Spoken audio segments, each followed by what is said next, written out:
Je m'appelle Josette Sampson et en 1961, on a créé une classe de sixième dans l'école Charcot, l'école de la mission, où mes deux filles étaient déjà.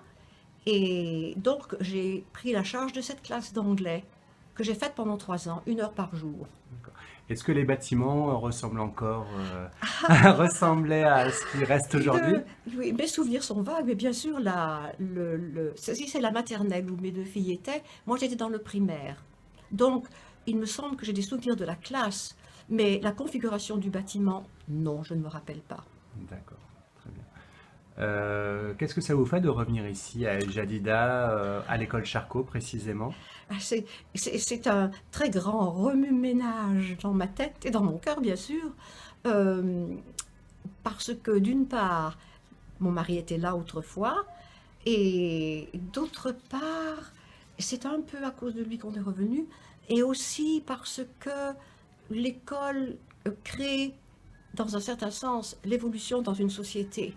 Donc, je suis contente de voir que tout le monde est encore si heureux, si épanoui, et tout en bon train. Mm. Merci. Je m'appelle Monique, j'étais ici en 60, j'avais 3 ans, 4 ans, j'étais ici pendant 3 années. Oui, je me souviens un peu de l'école, de la cour, de la maîtresse. Euh, Ça a beaucoup changé ici. Maintenant, c'est beaucoup plus grand.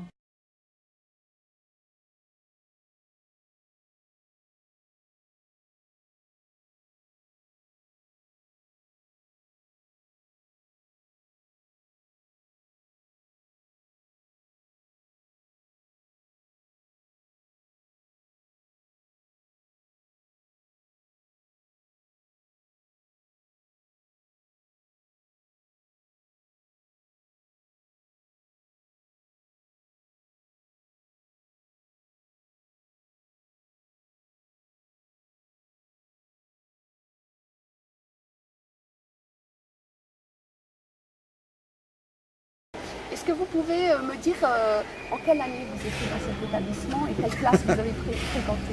J'ai envie de refuser de vous le dire parce que ça me vieillit un peu. Disons que c'était les années, la fin des années 60. Et je pense que j'ai commencé au CE1, puisque j'ai fait mon CP à Honoré de Balzac à Kenitra. Et je suis rentré au CE1, puis je suis resté jusqu'au CM2, puisque à l'époque il n'y avait qu'une école, ce n'était que l'école Charcot. Maintenant je suis vraiment étonné, enfin, impressionné disons, par l'ampleur que ça a pris. À l'époque c'était juste une petite école où j'ai passé 4 années très importantes pour moi, forcément. J'en garde d'excellents souvenirs. Quelle émotion ça suscite en vous de revenir sur les lieux parce que vous n'êtes pas revenu depuis avoir quitté l'école? Je ne suis jamais revenu en fait. C'est la première fois, il y a énormément de choses qui reviennent comme ça à la surface. Je suis vraiment très ému d'être ici et je me rends compte maintenant que je suis adulte que c'était réellement les années les plus importantes, les années de l'enfance. Et puis, je me souviens de la joie d'apprendre. Ça semble bizarre peut-être pour des jeunes aujourd'hui, mais la joie de venir, parce que je venais avec ma sœur Nadia, on venait d'un quartier populaire, Boucherie, où on habitait à l'époque, on venait main dans la main, tout petit, on entrait ici par le portail. Et c'était à chaque fois, on entrait en classe avec les cartes, les géographies, les choses. C'est la joie, chaque jour, d'apprendre des mots, des expressions, d'apprendre des choses. Et puis la cour de récréation, qui était très grande. Là, vous l'avez mangé, notre cour de récréation. Ouais, Un petit reproche quand même, parce qu'elle était immense. Et après, la joie d'apprendre, il y avait la joie de courir, de crier, de s'amuser. Non, c'est extraordinaire, vraiment. Un grand appétit. Un grand appétit qui a été suscité d'ailleurs. Et ça, disons que c'est la gloire finalement de l'enseignement français. Et donc, en particulier celui que je connais, qui est l'enseignement français, c'est de susciter l'envie de ça. Et ça, c'est le plus beau cadeau qu'on puisse faire à un enfant, c'est de lui donner cette curiosité, de vouloir connaître le monde, connaître le nom des choses et puis aller plus loin. Ça, pour moi, c'est Charcot. C'était la question suivante que je voulais vous poser justement, puisque l'enseignement français vous a marqué. Vous avez quand même écrit une année chez les Français avec votre aventure au lycée Lyotet, l'arrivée au lycée Lyotet. Donc effectivement, qu'est-ce que cet enseignement français vous a apporté dans votre parcours? Donc vous parlez de soif d'apprendre et envie d'apprendre. Écoutez, vous savez, je viens d'une famille modeste. Mon père était facteur, et puis une famille nombreuse, j'ai envie.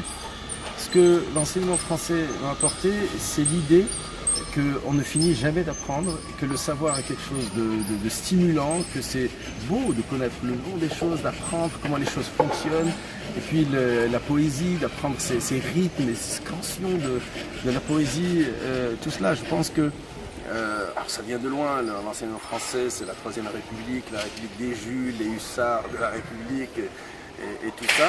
Mais c'est très curieux que dans un petit coin du Maroc, parce qu'à l'époque j'étais toute petite, que cet aspect, que l'enseignement contribue à former de bons citoyens, à former des gens capables de discernement, c'est ce qui est le plus important au monde, c'est le discernement contre tous les dogmatismes. Et c'est ça, je pense, l'essence et l'essentiel de l'enseignement français.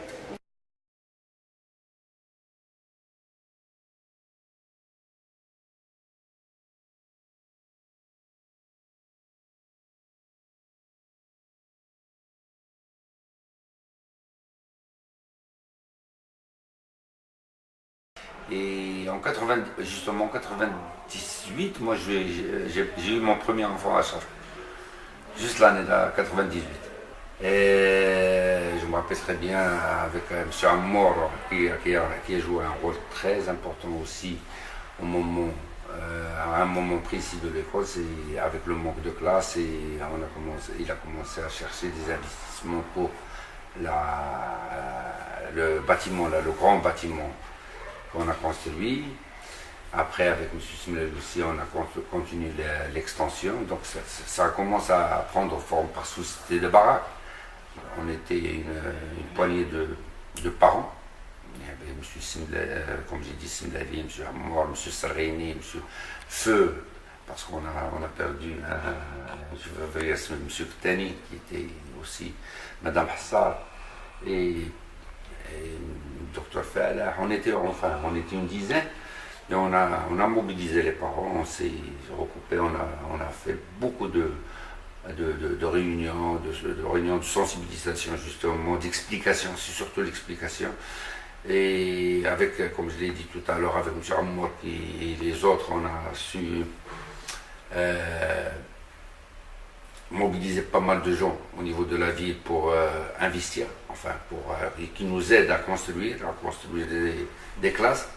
Avec l'OSUI, avec le président, je regrette, j'ai oublié son nom, il nous a beaucoup aidé aussi, avec son appui. Et on a dressé une feuille de route sur 5 ans, qu'on a respectée de part et d'autre. Eux, ils ont accepté une augmentation plus ou moins limitée au niveau de chaque année. Et nous, on a mobilisé des fonds pour la construction d'autres classes et pour l'embellissement de l'école. Voilà, c'est comme ça que l'école a été sauvée, et sauvée aussi par, il faut le dire, par les résultats, parce qu'il a donné de bons résultats, et les gens ont commencé à s'inscrire, c'est-à-dire que l'école Charcot a commencé à avoir une renommée qui lui permet d'attirer le plus de monde. Est-ce qu'on imagine qu'il allait se transformer? Oui, en quelque sorte. On avait des espérances, si je puis dire, parce qu'avec la continuité, on savait que... On avait même prédit en un temps qu'une extension ailleurs d'ici, c'est-à-dire trouver un terrain plus grand, et construire carrément une école à Charcot plus grande et plus... Voilà. Parce que... Et il aura encore de l'avenir, cette école. J'en suis certain.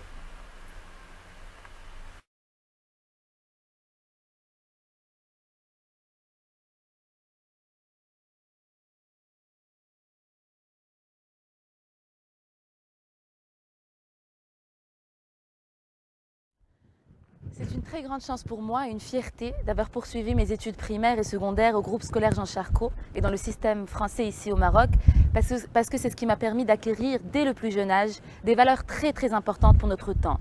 Les valeurs d'ouverture, de tolérance, de respect, de raison et de responsabilité. Et je me sens également chanceuse parce que j'ai pu acquérir des compétences intellectuelles qui sont indispensables pour comprendre la complexité de notre monde, notamment l'esprit critique, l'analyse, la communication. Donc toutes mes réussites aujourd'hui, que ce soit mon travail au département du chef du gouvernement, mon expérience à l'ONU ou mon parcours dans les universités américaines les plus prestigieuses telles que Columbia ou Harvard, reviennent à cette source, à cette base et au groupe scolaire Jean Charcot.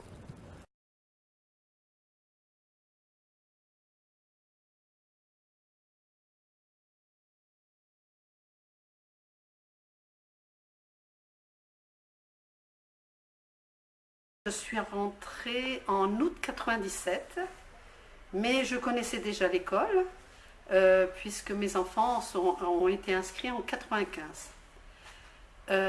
En 97, il s'est posé un problème, c'est que l'AEFE se désengageait de l'école et on a cru que l'école allait fermer.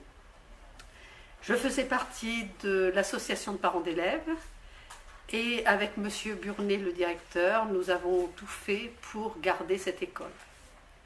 Alors la preuve qu'on a eu raison, puisque au début, quand l'école de l'AEFE a fermé, il y avait 77 élèves, maintenant il y en a plus de 600.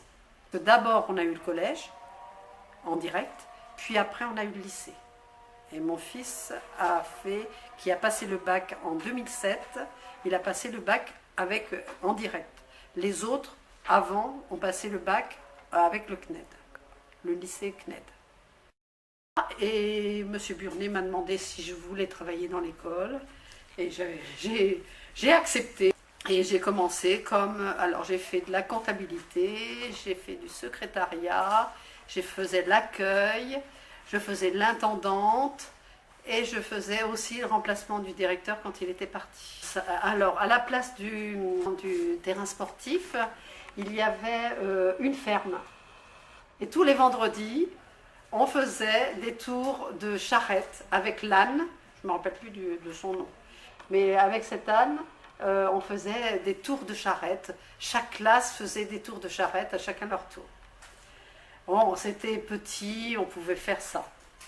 On faisait même venir une fois par an, on faisait venir la ferme équestre d'Arboisin et les enfants faisaient du cheval dans l'école. Et voilà, ça fait depuis 2004 ou 2005 que je fais de la maternelle. J'ai eu pas mal d'enfants, j'ai des fratries, j'ai eu les frères et sœurs du grand au petit. Il y a certaines personnes qui sont toujours là, qui sont entrées. Il y a Myriam Badi qui est arrivée en 98. Puis ensuite, si je ne me trompe pas, ensuite c'est Catherine Ramlich, je pense. Il y a Leïla aussi en 98. Catherine Ramlich. Ensuite, Corinne Nadir, c'est en 2001. Parce que je lui ai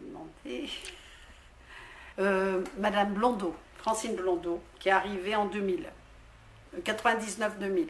Et je suis très heureuse qu'on a une si belle école maintenant. Ce qui manque maintenant, c'est des arbres. Parce qu'avant, les photos que je vais donner, il y avait plein d'arbres. Et ça manque un peu quand même.